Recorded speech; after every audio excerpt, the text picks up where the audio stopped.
Assalamualaikum warahmatullahi wabarakatuh. Izinkan kami dari kelompok 5 kelas 11 MIPA C untuk mempresentasikan hasil kerja kami tentang kolonialisme Inggris di Indonesia. Sebelum masuk ke materi utama yang kita akan bahas pada kali ini, izinkan kami untuk memperkenalkan diri terlebih dahulu. Yang pertama ada saya, perkenalkan nama saya Alfredo Syartanan Sihaan, nomor absen 2. Usia Rizky Ramadan, nomor absen 14. Saya Hendri dan Putra, absensi 15. Saya Sekarajeng Wijarani, absen 32. Saya Sika Priyanti, nomor absen 35. Di subbab kolonialisme Inggris di Indonesia ini, kita akan membahas beberapa poin. Dan kita sudah membagi menjadi 8 poin. Yang pertama itu kebijakan kolonialisme Inggris di Indonesia. Yang kedua, kebijakan Raffles di bidang pemerintahan.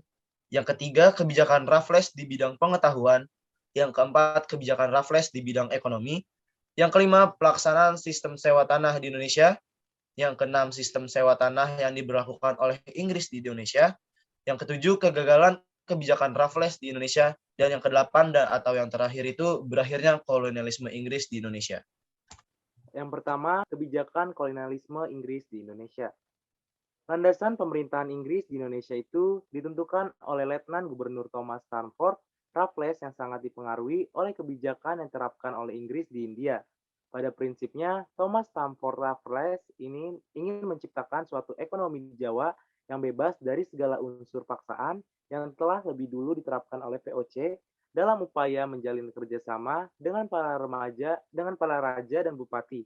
Secara konkret, Raffles ingin menghapus segala bentuk penyerahan wajib dan pekerjaan rodi yang dilakukan pada masa VOC, di mana hal ini selalu dibebankan kepada rakyat, khususnya kepada para petani.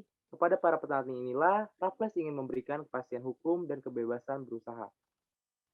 Yang selanjutnya, kebijakan Raffles memiliki 3 asas. Yang pertama, segala bentuk dan jenis penyerahan wajib ataupun pekerjaan rodi dihapuskan. Poin yang kedua, para bupati dijadikan bagian integral pemerintahan kolonial. Dan asas yang terakhir yang ketiga, berdasarkan anggapan bahwa pemerintahan kolonial adalah pemilik tanah, para petani yang menggarap tanah dianggap sebagai penyewa tanah. Poin kedua, kebijakan Raffles di bidang pemerintahan. Langkah-langkah yang diambil. Yang pertama itu Pulau Jawa dibagi menjadi 16 karesidenan. Yang kedua, masing-masing karesidenan mempunyai badan pengadilan. Yang ketiga, para bupati dijadikan pegawai pemerintah sehingga mereka mendapat gaji dan bukan lagi memiliki tanah dengan segala hasilnya. Yang keempat itu menghapuskan perbudakan. Poin ketiga, kebijakan Raffles di bidang pengetahuan. Raffles menetapkan kebijakan. Beberapa kebijakannya itu, yang pertama, mengundang ahli pengetahuan dari luar negeri untuk mengadakan berbagai penelitian ilmiah di Indonesia sehingga menghasilkan buku History of the East Indian Archipelago. Yang kedua, Raffles bersama Arnoldi berhasil menemukan bunga bangkai sebagai bunga raksasa dan terbesar di dunia. Bunga tersebut diberinya nama ilmiah Rafflesia arnoldi.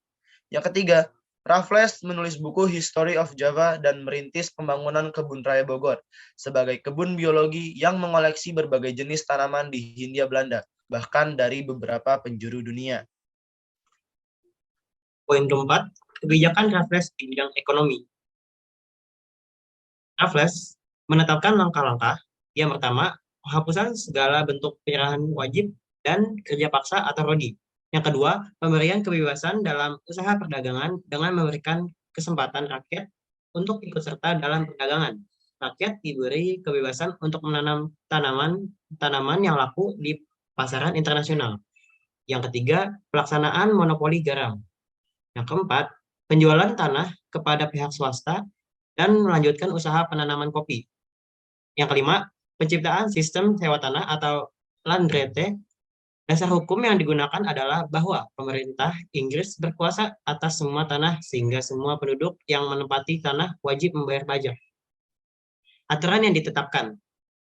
Poin A, tanah pertanian dibagi dalam 3 kelas menurut kesuburan tanah. Kelas 1 untuk tanah subur, kelas 2 untuk tanah setengah subur, dan kelas 3 untuk tanah yang kurang subur. Poin B, tanah kelas 1 dikenakan pajak setengah dari hasil panen, kelas 2, 2/5, dan kelas 3 dibebani 1/3. Poin C, pajak tanah dipungut secara perorangan, bukan kelompok. Poin D, Pemungutan pajak dilakukan secara langsung oleh pemerintah, bukan melalui sistem borong atau koleksi seperti sebelumnya. Poin kelima, pelaksanaan sistem sewa tanah di Indonesia. Perlu diketahui bahwa sistem sewa tanah tidak meliputi seluruh Pulau Jawa. Di daerah sekitar Batavia dan daerah Priangan, sistem sewa tanah tidak diadakan karena di wilayah sekitar Batavia ini umumnya tanah-tanah dimiliki oleh swasta dengan status tanah partikelir, sedangkan di wilayah Priangan, pemerintah kolonial amat berkeberatan menghapus sistem tanah paksa kopi atau Prengerstelsel yang memberikan keuntungan sangat besar. Jelaslah kiranya bahwa pemerintah kolonial tidak bersedia untuk menerapkan asas-asas liberal secara konsisten jika hal ini mengandung kerugian yang besar. Pelaksanaan sistem sewa tanah mengandung 3 aspek, yaitu penyelenggaraan suatu sistem pemerintahan atas dasar prinsip barat, pelaksanaan pemungutan sistem sewa, dan penanaman tanaman dagang untuk diekspor. Selanjutnya yang keenam adalah sistem sewa tanah yang diberlakukan oleh Inggris di Indonesia. 1. Penyelenggaraan sistem pemerintahan modern atau berdasarkan prinsip barat. Menurut Raffles, yang dimaksud dengan pemerintahan dengan prinsip modern atau barat adalah dengan penggantian pemerintahan tidak langsung yang dahulu diselenggarakan melalui raja-raja dan kepala-kepala tradisional dengan suatu pemerintahan yang langsung. Hal ini berarti bahwa kekuasaan tradisional raja-raja dan kepala-kepala daerah dihilangkan. Fungsi-fungsi tradisional yang dijalankan oleh mereka pada waktu itu sekarang dilakukan oleh pegawai-pegawai Eropa yang jumlahnya bertambah banyak. Yang kedua, pelaksanaan pemungutan sewa tanah. Hal terakhir dari pelaksanaan sistem sewa tanah dengan melakukan promosi dan sosialisasi penanaman tanaman perdagangan untuk diekspor. Pada umumnya, kegiatan ini telah mengalami kegagalan.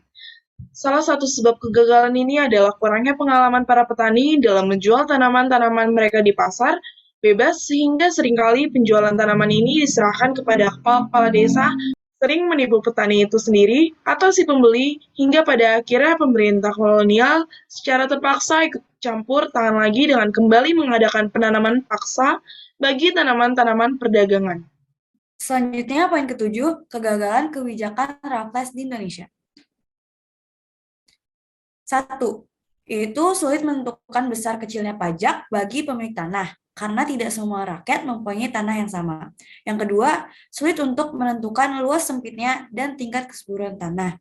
Yang ketiga, keterbatasan pegawai-pegawai Raffles. Dan yang terakhir, masyarakat sebagian besar belum mengenal sistem uang.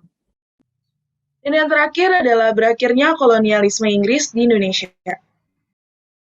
Perundingan itu menghasilkan Konvensi London atau Perjanjian London yang berisi 1. Hindia Belanda dikembalikan kepada Belanda. Yang kedua, jajahan Belanda seperti Thailand, Kap Koloni, dan Guyana tetap di tangan Inggris.